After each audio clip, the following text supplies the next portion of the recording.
কয়দিন ধরে এক নাগাড়ে এইভাবেই বৃষ্টি হচ্ছে। এদিকে ঘরে দুটো চালও নেই যে সেদ্ধ করে খাবো। এমন ভাবে চলতে থাকলে তো বন্যা হয়ে যাবে। কি হয়েছে গিন্নি, কি এত বিড়বিড় করছো?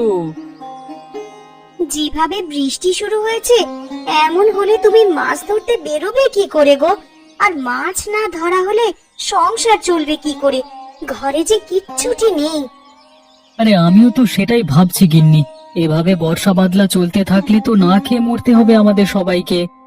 কাল বিল থেকে দুটো কলমি লতা তুলে এনেছিলাম। কাল কিছুটা রান্না করেছি আর আজকের জন্য রেখেছি, কিন্তু ঘরে যে কোনো চাল নেই যে রান্না করব। আশেপাশে দুই এক বাড়িতে গিয়ে একটু খোঁজ নিয়ে দেখো। আজকে আকাশটা মেঘলা হয়ে আছে, কিন্তু বৃষ্টি শুরু হয়নি এখনো। এর মধ্যে নদীতে গিয়ে জাল ফেলে দেখি মাছ পাওয়া যায় কিনা। আশেপাশে আর কার বাড়িতে যাব? সবারই তো একই অবস্থা। বৃষ্টির চোটে কেউ তো এই কয়দিন ঘর থেকেই বের হতে পারেনি। তাহলে তুমি দুটো গমের আটা রুটি বানাও গিন্নি। আজকে রাতটা না হয় আমরা আটা রুটি আর এই কলমি ডাঁটা সেদ্ধ খেয়েই থাকবো। সে না হয় করলাম, কিন্তু যেভাবে বৃষ্টি শুরু হয়েছে, বানের জল ভেসে আসা শুরু হলে তো বন্যা হয়ে যাবে গো। তখনকার জন্যে ঘরে তো কিছু শুকনো খাবার মজুত রাখতে হবে। সেটাও তো আমিও বুঝতে পারছি। এভাবে চলতে থাকলে তো বন্যা হয়ে গেলে না খেয়ে মরবে। আমাকে আমার জালটা এনে দাও তো দেখি। আকাশ ভালো থাকতে থাকতে মাছ ধরতে বেরিয়ে পড়ি। ঘরে শুকনো মুড়ি আছে, দুটো চিবিয়ে যাও, না হলে পরে আবার খিদে লাগবে। না না, এখন আর কিছু খাবো না। দেখি কয়টা মাছ পেলে বাজারে নিয়ে বিক্রি করব। ওই টাকায় চাল আর কিছু সবজি নিয়ে আসা যায় কিনা দেখি। রান্নাঘরে দেখো, একটা ব্যাগের ভিতরে জাল রাখা আছে, সেখান থেকে জাল আর মাছ রাখার পাত্রটা নিয়ে যাও। ঠিক আছে, আমি তবে বের হলাম গিন্নি। সাবধানে যেও।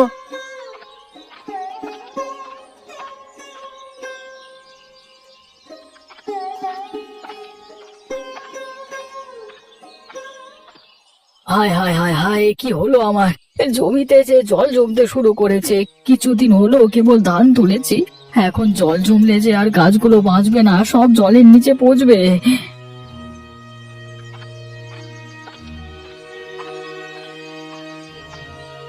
কিরে গোপাল, কি হয়েছে তোর? এভাবে আহাজারি করছিস কেন? দেখুন আরান দাদা, এই কদিনের বৃষ্টিতে আমার জমিতে জল জমেছে।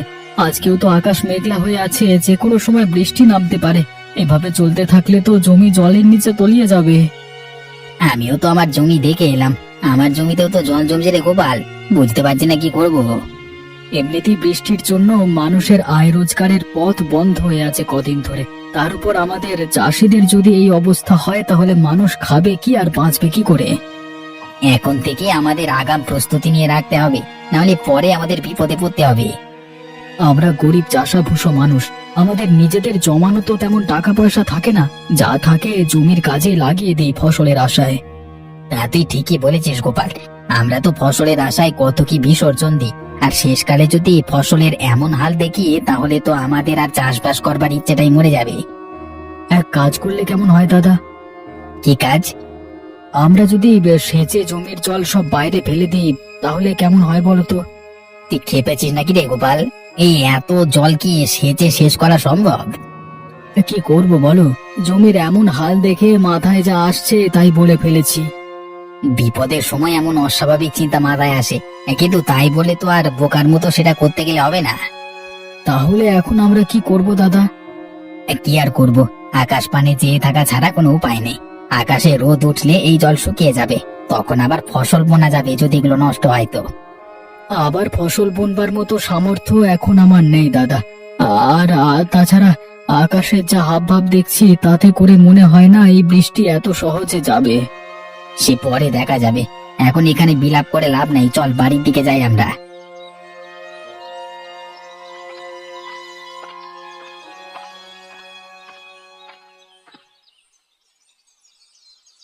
একটু সুযোগ পেলেই হলো, এই মেয়ে কাদামাটি নিয়ে খেলতে বসে যাবে। জামা কাপড় ময়লা হলে আজ তোর কপালে দুঃখ আছে ননি, এই আমি বলে দিলাম। আমার একটু খেলাধুলো তোমার সহ্য কেন হয় না বলো তো মা? তোর খেলাধুলো আমার সহ্য হবে কি করে? খেলা করতে গেলেই তো জামা কাপড়ে কাদামাটি মাখিয়ে আসিস। এই বৃষ্টি বাদলার দিনে আমি জামা কাপড় শুকাতে দেবো কোথায়? পরপর একটা দিন বৃষ্টিতে আমি দুদণ্ড বাইরে বেরোতে পারিনি, আর কতক্ষণ আমাকে ঘরবন্দি হয়ে থাকতে বলছো তুমি? এই মেয়ের চোপা দিন দিন বেড়েই চলেছে। দিন দিন বড় হচ্ছিস আর আদব কায়দা সব ভুলতে বসেছিস দেখছি। মা, ও মা, আমার না খুব খিদে পেয়েছে, আমাকে কিছু খেতে দাও না মা। একটু আগেই না গুড়মুড়ি খেয়ে খেলতে বসলি, এখনই তোর খিদে পেয়ে গেল? অভাবের স্বভাব নষ্ট, কথাটা তো সত্যিই দেখছি। পেটের খিদে কি আর অভাব মানে বলো? আমার যে একটু বাদে বাদে খিদে পায় মা। গুড় মুড়ি যা ছিল সব তো খেয়ে সাবার করেছিস একাই, এখন তোকে আর কি খেতে দিই বলতো? ঘরে কিচ্ছুটি রাখার উপায় নেই তোর জন্যে। খাবার দেখলেই কখন খেয়ে শেষ করবি সেই চিন্তা তোর। এখন আমার খুব খিদে পেয়েছে, আমায় কি খেতে দেবে দাও। রান্নাঘরে পান্তা ভাত রাখা আছে তোর বাবার জন্য, সেখান থেকে কিছু ভাত নিয়ে খা, আর বাকিটুকু তোর বাবার জন্য রেখে দে। পান্তা ভাত কি দিয়ে খাবো মা? তরকারি কি কিছু আছে? না, পেঁয়াজ আর লঙ্কা দিয়ে ডলে খা, দুপুরে কচু ঘন্ট করে দেবো খন। শুধু পেঁয়াজ আর লঙ্কা দিয়ে কি ভাত খাওয়া যায় নাকি? তুমি আমাকে অন্য কিছু বানিয়ে দাও না মা। ঘরে আর কিচ্ছু নেই রে মা, এখন পান্তা ভাত খা, একটু বাদেই তো আবার দুপুরের রান্না বসাবো, রান্না হয়ে গেলে তখন আবার গরম গরম ভাত খাস। ঠিক আছে মা, তাই দাও তবে আমাকে। তুই রান্নাঘরে গিয়ে নিজে নিয়ে খা না, আমি দেখি কচুগুলো কেটে ফেলি। আর সাবধানে যাস, উঠানে আবার পা পিছলে পড়লে কিন্তু ব্যথা পাবি।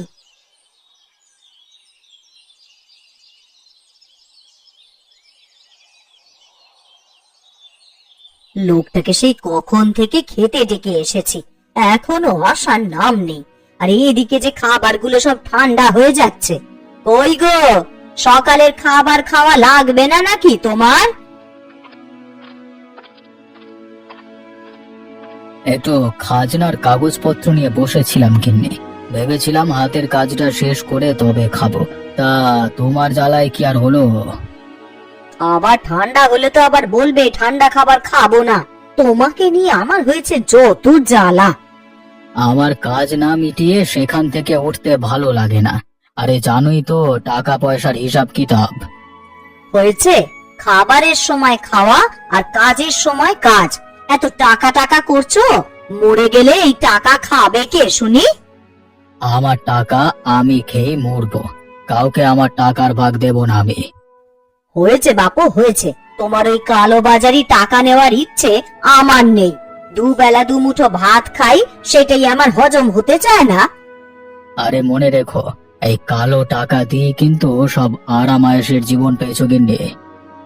গাঁয়ের মানুষদের রক্ত চোষা টাকাতে আমার আরামায়েশ ভালো লাগে না। তুমি ভালো করেই জানো যে আমি বিলাসিতা পছন্দ করি না, আর হতভাগাদের থেকে মেরে আনা টাকা তো আমাকে আয়েশ দিতে পারে না। খেতে এসে তোমার নীতি কথা শুনেই তো পেট ভরে যায় গিন্নি। এতই যখন মায়া হয় তখন যাও না, একটা ধর্মশালা খুলে বসো। সেটা পারলে তো ভালোই হতো। জীবনে তোমার সাথে থেকে যে পাপ কামিয়েছি, তার বদলে কিছুটা পুণ্য যদি পেতাম। আমায় কি খেতে দেবে না নাকি নাকি এভাবে খোঁচা মেরে কথা শোনাতে থাকবে? তাহলে আমাকে ডাকবার কি দরকার ছিল শুনি? দিচ্ছি, খাবার খেতেই তো ডেকে এনেছি, তা তুমি তো শুরু করলে।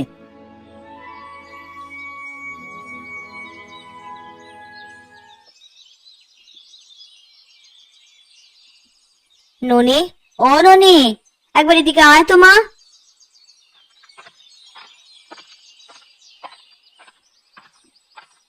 কি হয়েছে মা, আমায় ডাকছো কেন? কচুর ডাঁটার ঘন্ট করব, কিন্তু এখন লবণ জলে ভিজিয়ে দেখি কচুগুলো কমে গেছে অনেকটাই। এইটুকুতে সবার তো খাওয়া হবে না রে। এখন আমায় কি করতে হবে সেটা বলো। তুই ঘরের পেছনে গিয়ে কটা কচুর ডাঁটা তুলে আন দেখি মা। ওরে বাবা, আমি পারবো না ঘরের পেছন থেকে কচু আনতে যেতে, ওইগুলো ধরলেই আমার হাত চুলকাবে। হাতে প্লাস্টিক বেঁধে তুলে নিয়ে আয় মা, না হলে দুপুরে তরকারি যে কম পড়ে যাবে। বিকেলে আবার গয়া পিসির বাড়িতে যাব, তখন পিসির জন্য তো একটু কচু ঘন্টের তরকারি নিয়ে যাব ভেবেছি। গয়া দিদার বাড়িতে যাবে মা? হ্যাঁ রে মা, অনেকদিন হলো পিসির দেখা নেই, তাই ভাবছি একবার গিয়ে দেখা করে আসি। বেশ, তাহলে আমিও যাব। আমি এক্ষুনি কচুর ডাঁটা তুলে আনছি মা।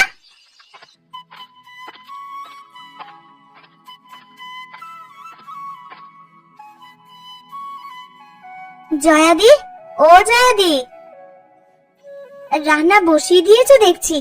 আমার তো এখনো কিচ্ছু করা হলো না গো। আরে কমলা যে, আয় বস এখানে। না দিদি, বসতে আসিনি, আমি এসেছি তোমার কাছে কিছু চাইতে। কি চাইতে এসেছিস কমলা? ঘরে রান্না করার মতন কিচ্ছুটি নেই দিদি। এখন কি রান্না করব ভেবে পাচ্ছি নে। কাল কটা কলমির ডাঁটা তুলে এনেছিলাম, তাই দিয়েই কালকের দিনটা কোনো রকমে চলেছে। আমার ঘরেও তেমন কিছু নেই রে কমলা। এই দেখ না, ননিকে ঘরের পেছনের জমি থেকে কটা কচুর ডাঁটা তুলে আনতে বলেছি। আমাকে আজ সে চাল দেবে দিদি? আমি কাল আবার দিয়ে যাব তোমায়। ওমা, থাকলে কেন দেব না? ওইখানে চালের মটকা থেকে চাল নিয়ে যা তুই। উনি রাতে চাল নিয়ে এলে আমি কাল সকালেই চাল ফিরিয়ে দিয়ে যাব তোমায়। সেসব নিয়ে তোকে ভাবতে হবে না, এখন চাল নিয়ে গিয়ে রান্না বসা যা, না হলে ঠাকুরপো বাড়ি এলে কি খেতে দিবি? ঠিক আছে দিদি।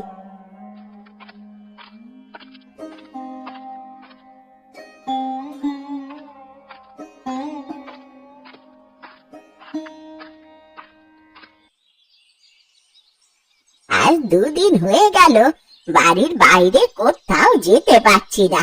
এইভাবে জলবন্দি হয়ে কি থাকা যায় নাকি? ঠিক মতো দুদিন রান্না খাওয়াও হচ্ছে না।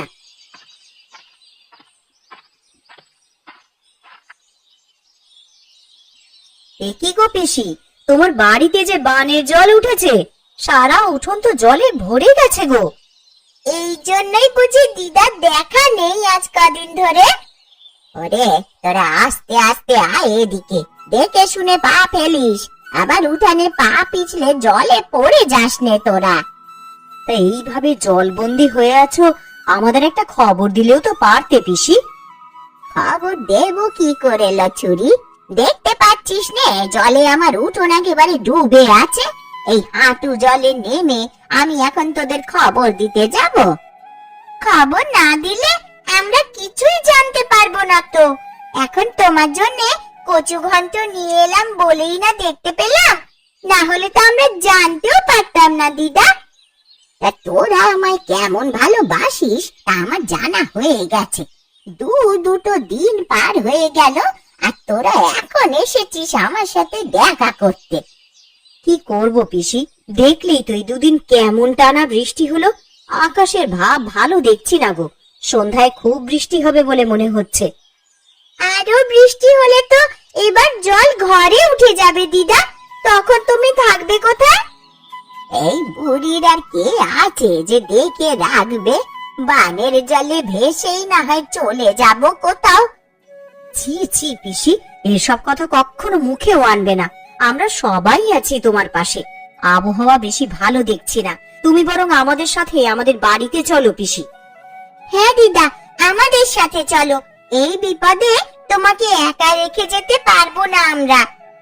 তা বেশ, তোরা যখন এত করে বলছিস তবে তাই চল।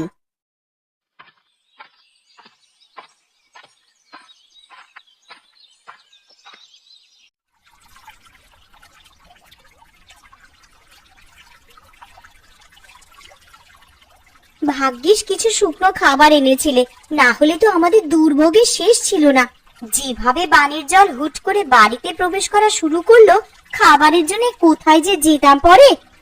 জল বেড়ে যাচ্ছে দেখি তো দরকারি জিনিসপত্র নিয়ে বাড়ির চালায় উঠে এলাম, না হলে আর উঁচু জায়গা পেতাম না। কলা গাছের ভেলা বানিয়ে রেখেছি, যে কোনো দরকার হলে এই ভেলায় ভেসে বেরোনো যায়। কিন্তু যেভাবে চারপাশে বানের জল বাড়ছে, আমার যে বড্ড ভয় হচ্ছে গো। জল বেশি হলে তখন যাব কোথায় আমরা? ও তুমি চিন্তা করো না গিন্নি, একটা না একটা উপায় ঠিক হবে। আমি একটু বেরোবো। হ্যাঁ, তুমি আবার এখন কোথায় যাবে শুনি? হারান দাদা গোপাল দাদাদের কি অবস্থা, তারা কোথায় আশ্রয় নিয়েছে এসব একটু দেখে আসতে হবে তো। তুমি চলে গেলে আমি একা একা কি করব এখানে? জল যদি বেড়ে যায় তাহলে আমি একা হাতে কিভাবে কি করব?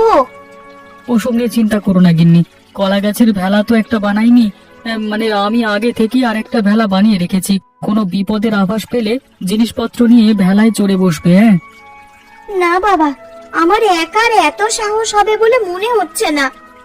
হবে গিন্নি হবে, বিপদে পড়লে মানুষ সব করতে পারে। ভাবছি সবাইকে নিয়ে মোড়লের বাড়ি যাব কিছু সাহায্যের জন্য, আর সাথে করে জালটা নিয়ে যাব। বানের জলে ভাসা কোনো বড় মাছ পেলে ধরবো।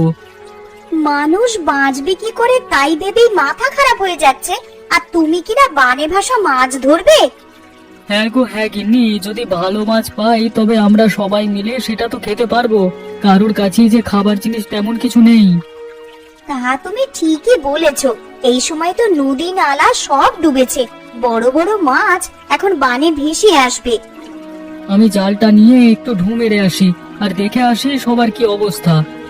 ঠিক আছে, সাবধানে যেও, আর তাড়াতাড়ি ফিরে আসবে কিন্তু। ঠিক আছে গিন্নি।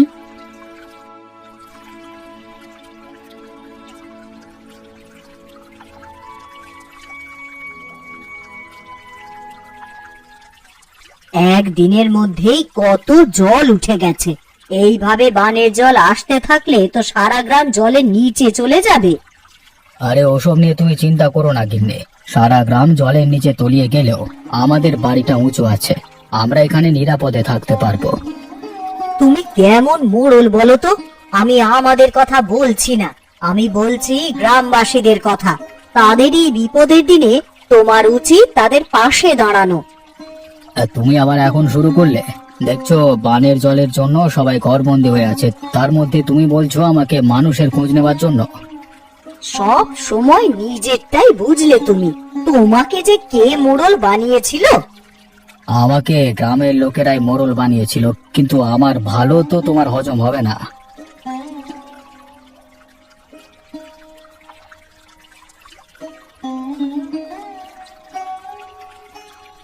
মোড়লমশাই, বাড়িতে আছেন নাকি?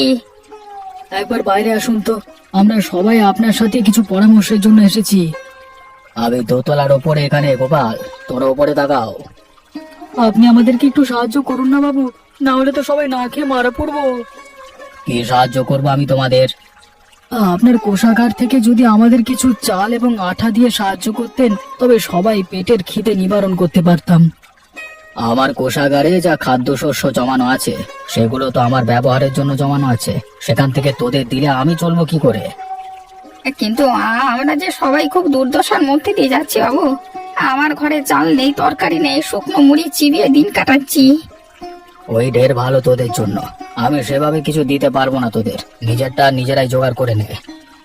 ঠিক আছে বাবু, আমরা তাহলে আসি এখন।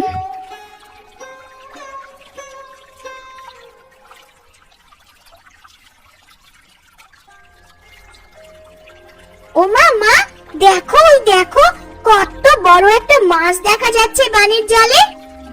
আরে তাই তো রে, এমন বড় মাছ তো আমি আগে কখনো দেখিনি। এটা কি মাছ গো পিসি? দেখে তো মনে হচ্ছে বিশাল একটা কাতলা মাছ হবে এটা। ওই তো বাবারা সবাই চলে এসেছে। বাবা জানো, এই বানের জলে বড় একটা কাতলা মাছ ভাসতে দেখা যাচ্ছে। কি গো, কোনো সাহায্য পেলে মোড়লের কাছে? না গো গিন্নি, মোড়ল আমাদের কোনো সাহায্য করতে রাজি হলো না। এখন এই বিপদের দিনে আমরা যে কি করব? ঘরে যা ছিল সব তো প্রায় ফুরাবার পথে। এগুলো পুড়িয়ে গেলে খাবো কি আমরা তখন? তোরা মাছ ধরা শুরু কর। বড় কাতলা মাছ দেখা যাচ্ছে বানের জলে। ধরতে পারলে বিক্রি করে অনেক টাকা পাওয়া যাবে। তা তুমি মন্দ বলনি পিসি। ওই যে বাবা, দেখো কত বড় একটা মাছ।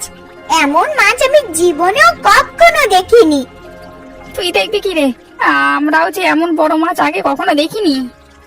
এই মাছ আমাদেরকে ধরতে হবে, যে যা পারো তাই নিয়েই চলো। আমরা মাছটা ধরবার চেষ্টা করি, আর আমার কাছে জাল আছে। হ্যাঁ, তবে চলো মাছটার পিছু করি।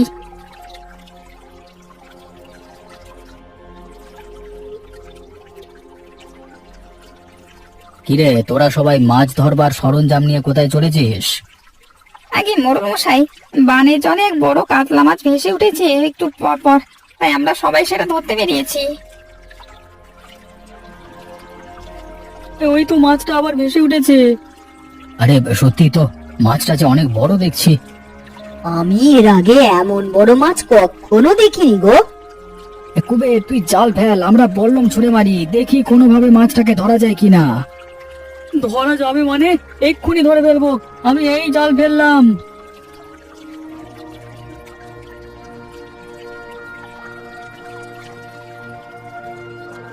দাদা আমাকে সাহায্য করে দেবো না, একা হাতে আমি বড় মাছ তুলতে পারবো না। এই মাছটা জালে আটকা পড়ে লাফালাফি করছে। হ্যাঁ হ্যাঁ, আমরা সাহায্য করছি তোকে। মাছটা তো অনেক বড় রে কুবের, এটা নিয়ে শহরের মুখে হাটে বিক্রি করে আয়, অনেক দাম পাবি তাহলে। না না, এই মাছ আমি বিক্রি করব না বাবু, এই মাছে সবার অধিকার আছে। সবাই এই মাছ দেখেছে, আমি একা এটা করতে পারবো না, তাই আমি এটা ভাগ করে নেব সবার সাথে। মোড়ল মশাইকেও তার ভাগেরটা আমরা এখানে দিয়ে যাব। দেখলে দেখলে তো ওরা কেমন ভালো মানুষ। বানে ভেসে আসা একটা বড় কাতলা ধরে ওরা সেটা তোমাকে ভাগ দিতে চাইছে, আর তুমি কিনা ওদের একটু সাহায্য করতে চাওনি। আমি আমার ভুল বুঝতে পেরেছি, আসলে একা একা কোনো কিছু ভোগের শান্তি নেই। কথায় আছে, ভোগে নয় ত্যাগই প্রকৃত সুখ। তোরা যাবার পথে আবার কোষাগার থেকে চাল ডাল যা লাগে নিয়ে যা। তাহলে তো আজকে বানে ভাষা বড় কাতলা মাছ দিয়ে মহাভোজ হবে সবার। তোরা বাড়ি গিয়ে সবাইকে আমার এখানে নিয়ে আয়, এই বিপদে আমরা সবাই একসাথে আমার বাড়ির দোতলায় থাকবো। ঠিক আছে বাবু, আমরা তাহলে বাড়ি গিয়ে সবাইকে নিয়ে আসি। মাছটা আপনার বাড়িতে রেখে যাই, এসে না হয় রান্না বান্নার আয়োজন করা যাবে। হ্যাঁ।